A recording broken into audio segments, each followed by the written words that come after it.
जत तालुक्यातील खलाटी येथे काल सायंकाळी वादळी वाऱ्यासह पावसाने जोरदार हजेरी लावली होती। या वादळी वाऱ्यामुळे खलाटी येथील शेजूळ वस्तीवरील आनंदा शेजूळ यांच्या घरावरील पत्रे उडून गेले। यावेळी घरातील पाळण्यात झोपलेल्या अवघ्या 9 महिन्यांच्या श्रीवर्धन आनंदा शेजूळ या चिमुकल्याचा पाळणा वाऱ्यामुळे फेकला जाऊन दुर्दैवी मृत्यू झालाय। पाळणा दूर जाऊन पडल्याने बाळ त्यातून बाहेर पडलं आणि जागीच मृत्यू झाला। या हृदयद्रावक घटनेमुळे संपूर्ण खलाटी परिसरात शोककळा पसरली असून शेजूळ कुटुंबावर दुःखाचा डोंगर कोसळलाय। गावकऱ्यांकडून हळहळ व्यक्त करण्यात येते। खलाटी गावावर गुरुवारी सायंकाळी दुःखाचा डोंगर कोसळला। सायंकाळी सुमारे 4:30 वाजण्याच्या सुमारास अचानक आलेल्या वादळी वाऱ्याने आनंदा बिरू शेजूळ यांच्या घरावरील पत्रे उडून गेले। क्षणातच घराची भिंत कोसळली आणि त्या ढिगाऱ्याखाली अवघ्या 8 महिन्यांचा निरागस श्रीवर्धन शेजूळ कायमचा गप्प झाला। आई वडिलांच्या कुशीत हसणारं ते कोवळं बाळ एका क्षणात काळाच्या पडद्याआड गेलं। घरभर घुमणारा त्याचा निरागस आवाज थांबल्याने शेजूळ कुटुंबावर दुःखाचा डोंगर कोसळलाय। घटनेनंतर परिसरात एकच आक्रोश पसरला होता। गावकरी धावत घटनास्थळी पोहोचले, मदतीसाठी प्रयत्न झाले, मात्र नियतीने घातलेला घाला कुणालाही थांबवता आला नाही। वादळी वाऱ्याच्या या दुर्घटनेत संपूर्ण खलाटी गाव हादरून गेलं असून गावात शोककळा पसरली आहे। दरम्यान या वादळी वाऱ्यामुळे परिसरातील काही घरांचंही नुकसान झालं असून प्रशासनाकडून पंचनामा सुरू करण्यात आलाय। महापालिका क्षेत्रात 2023 मध्ये नाले सफाई करताना 2,92,00,000 चुराडा केलाय। वाहन पुरवठा आणि नाले सफाई याबाबतची बिले ही गुंठेवारी, प्रदूषण नियंत्रण, तण काढणे या लेखा शीर्षाखाली ही बोगस बिले काढली। शिवाय लॉकबुक देखील रंगवलं। ठराव नंबर चुकीचे केले, त्यामुळे सन 2022 ते 26 अखेर नाले सफाईचा संपूर्ण अहवाल पुढच्या स्थायी समितीच्या सभेत सादर करण्याचे आदेश स्थायी समितीचे सभापती अतुल माने यांनी सभेत दिले। महापालिकेच्या स्थायी समितीची सभा सभापती अतुल माने यांच्या अध्यक्षतेखाली पार पडली आहे। सभेत नालेसफाईचा विषय चांगलाच गाजला। सदस्य अभिजित भोसले यांनी नालेसफाईच्या बोगस बिलांचा सभेत पर्दाफाश केला। भोसले म्हणाले, महापालिकेने वाहन पुरवठा व नालेसफाईसाठी ठेकेदाराची नियुक्ती केली होती। ठेकेदाराला 16 डिसेंबर 2022 व 21 एप्रिल 2023 या 2 ठरावाद्वारे 2,92,00,000 रुपये अदा करण्यात आले। वास्तविक गेल्या वर्षी 1 कोटींमध्ये नालेसफाई झाली होती। मग 2023ला 60 लाखांमध्ये हे काम होणं अपेक्षित असताना दुप्पट रक्कम कशी खर्च गेली आहे असा सवालही त्यांनी उपस्थित केला। नालेसफाईची बिले ही गुंठेवारी, निधी, तण काढणे आणि प्रदूषण नियंत्रण या हेडखाली काढली। शिवाय काही ठराव बोगस असल्याचा प्रकार त्यांनी उघडकीस आणलाय। एकाच कामाची 2दा बिले कशी दिली असा जाबही त्यांनी विचारलाय, पण प्रशासनाने उत्तर दिलं नाही। सभापती माने यांनी डॉक्टर ताटे यांना पुढील स्थायी सभेत हजर राहण्याची आणि गेल्या 4 वर्षातील नालेसफाईच्या खर्चाचा अहवाल सादर करण्याचे आदेश दिलेत। देशात साखर उत्पादन सलग दुसऱ्या वर्षी कमी झालं होतं, त्यामुळे केंद्र सरकारने देशातील टंचाईचा अंदाज घेत साखरेवर सप्टेंबरपर्यंत निर्यात बंदी केली आहे। फेब्रुवारी महिन्यात साखर निर्यातीचा कोटा वाढवल्यानंतर मे महिन्यात निर्यात बंदी केल्यामुळे सरकारच्या अस्थिर धोरणाचा फटका शेतकरी, निर्यातदार आणि कारखान्यांना बसणार आहे। देशातील साखरेचं उत्पादन देशांतर्गत गरजेपेक्षा जास्त राहण्याचा अंदाज गृहीत धरत केंद्राने साखर निर्यातीचा कोटा फेब्रुवारी महिन्यात 5 लाख टनांनी वाढवून 15,90,000 टन केला होता। त्यानंतर ऊस उत्पादक पट्ट्यात उत्पादकता कमी झाल्यामुळे साखरेचे उत्पादन देशातील मागणीपेक्षा कमी राहिलं। सरकारने दोन्ही म्हणजे पांढरी आणि कच्ची साखर निर्यात बंदी केली आहे, तर निर्यातीच्या प्रक्रियेत असणाऱ्या साखरेच्या निर्यातीला परवानगी दिली जाणार आहे। यंदा मान्सूनवर एल निनोचे सावट आहे।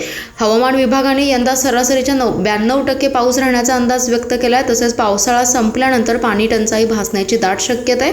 याचा ऊस उत्पादनावर परिणाम होण्याची शक्यता आहे, त्यामुळे सरकारने निर्यात बंदी केली आहे। जागतिक बाजारपेठेत साखरेला चांगला भाव मिळत असेल तर मग साखर कारखान्यांनी साखर निर्यात का करू नये? स्वतःही भाव वाढवत नाहीत आणि कारखान्यांना साखर निर्यातीवर तुम्ही बंदी घालता, यामागचं केंद्र सरकारचा तर्क काय आहे, अशी चर्चाही कारखानदार आणि साखर उद्योगात सुरू आहे।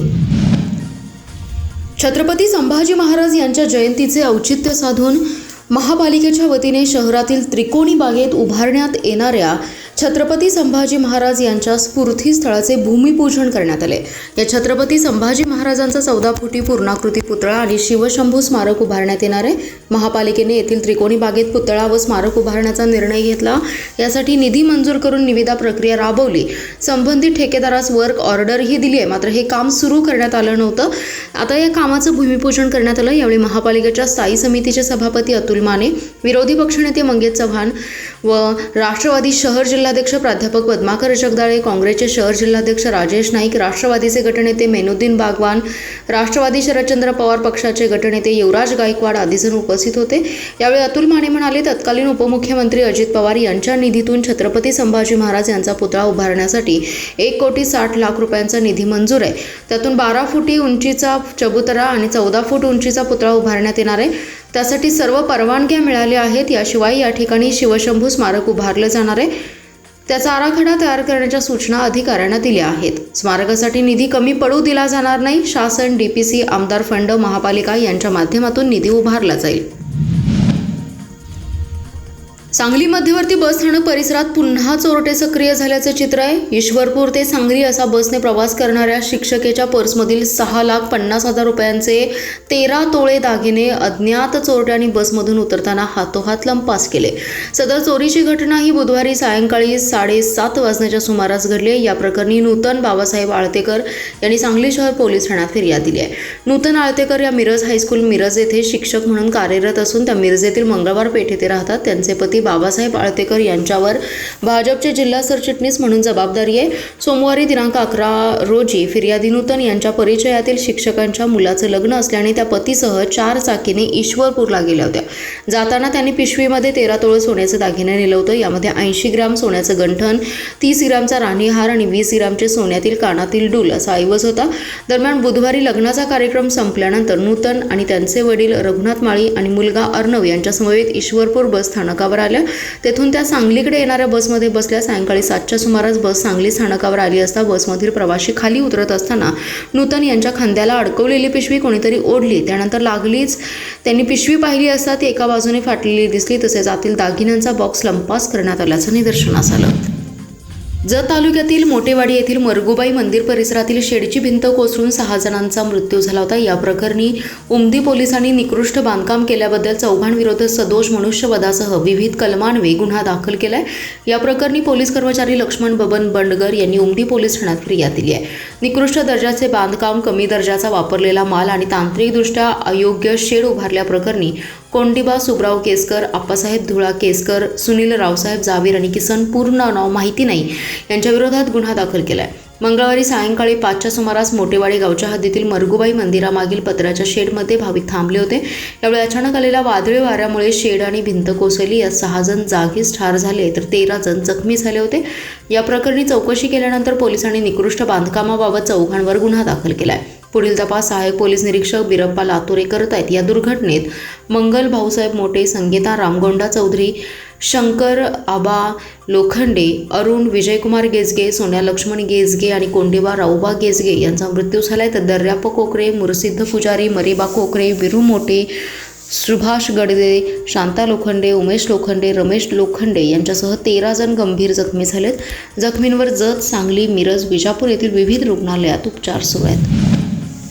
पुणे मिरज ते लोंढा या रेल्वे ट्रॅक दुहेरी करण्याच्या कामाचा मोबदला शेतकऱ्यांना मिळावा या मागणीसाठी गेल्या 48 महिन्यांपासून शेतकऱ्यांचा संघर्ष सुरू आहे। शासन दरबारी महसूल मंत्री, जिल्हाधिकारी आणि खासदारांनी बैठकी घेऊन तोडगा काढला। मात्र मंत्री, जिल्हाधिकाऱ्यांच्या आदेशाला रेल्वे प्रशासनाने केराची टोपली दाखवली।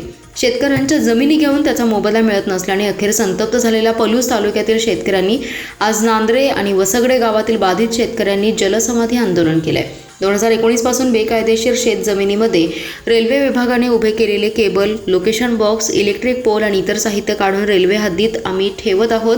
भूमी अभिलेख विभागाने अतिक्रमण दाखवलेल्या शेतजमिनी आमच्या स्वतःच्या ताब्यात घेत आहे। यामध्ये कायदा व सुव्यवस्थेचा प्रश्न निर्माण झाल्यास त्याची सर्वस्वी जबाबदारी रेल्वे प्रशासनाची असेल। लोकेशन बॉक्स अतिक्रमण केलेल्या शेतजमिनीमध्ये ते जर काढले तर पुणे मिरज रेल्वे मार्ग संपूर्ण बंद पडेल। त्यास प्रकल्प बाधित शेतकरी जबाबदार नसतील असा इशारा यावेळी संतप्त शेतकऱ्यांनी दिलाय। सांगली जिल्ह्यातील वाळवा तालुका संघर्ष समिती आणि शेतकऱ्यांच्या वतीने शक्तीपीठ महामार्ग रद्द करावा या मागणीसाठी बाईक रॅली काढण्यात आली। छत्रपती संभाजी महाराजांच्या जयंतीनिमित्त वाळवा तालुक्यातील बोरगाव येथील शिवाजी चौकात छत्रपती संभाजी महाराज यांच्या प्रतिमेचे पूजन करून या बाईक रॅलीस सुरुवात झाली। या रॅलीमध्ये शक्तीपीठ बाधित मसुचीवाडी, जुनेखेड, नवेखेड आणि वाळवा गावातील बाधित शेतकऱ्यांनी मोठ्या संख्येने सहभाग घेतला।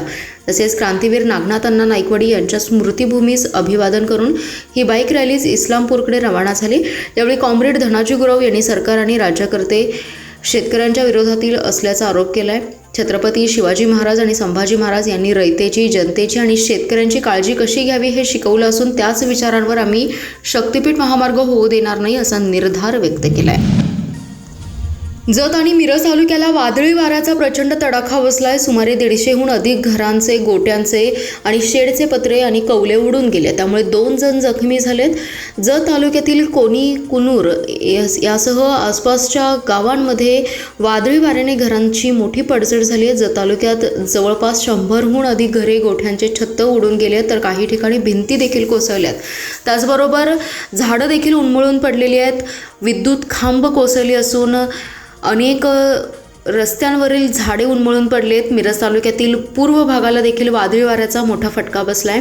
खटाव, बेळंकी, लिंगणूर, सलगरेसह आसपासच्या गावांमध्ये वादळी वाऱ्याचा कहर झालाय. त्यामुळे घरे, शेड, गोठ्यांची पत्रे उडून गेली आहेत तर अनेक ठिकाणी झाडे देखील उन्मळून पडली आहेत. विद्युत खांब देखील वाकल्याने अनेक ठिकाणी विद्युत पुरवठा खंडित झालाय. दरम्यान मोटेवाडी येथील मरगुबाई मंदिर परिसरातील शेडची भिंत कोसळून 6 जणांचा मृत्यू झाला होता. या दुर्घटनेनंतर आता या मंदिर परिसरातील अन्य 3 निवारा शेडच्या भिंती खबरदारी म्हणून पाडण्यात आल्या. मोटेवाडीमधील या मंदिर परिसरात मंगळवारी सायंकाळी गावच्या हद्दीतील मरगुबाई मंदिरामागील पत्र्याच्या शेडमध्ये भाविक थांबले होते. यावेळी अचानक आलेल्या वादळी वाऱ्यामुळे शेड आणि भिंत कोसळली. यात 6 जण जागीच ठार झाले तर 15 जण जखमी झालेत. देशभरातील लाखो विद्यार्थ्यांचं भविष्य ठरवणारी नीट परीक्षा महत्त्वाची मानली जाते. पेपर लीक प्रकरणामुळे विद्यार्थ्यांमध्ये, पालकांमध्ये आणि शिक्षकांमध्ये प्रचंड संताप, चिंता आणि असुरक्षिततेची भावना निर्माण झाली आहे. याबाबत पेपर लीक प्रकरणाबाबत संसदेत आवाज उठवण्याची मागणी शिक्षक पालक संघ व GMP फोरमच्या वतीने खासदार विशाल पाटील यांच्याकडे करण्यात आली. शिक्षक पालक संघाच्या वतीने खासदार पाटील यांना दिलेल्या निवेदनात म्हटलंय की विद्यार्थी अनेक वर्ष कठोर मेहनत करून, दिवस-रात्र अभ्यास करून या परीक्षेची तयारी करतात.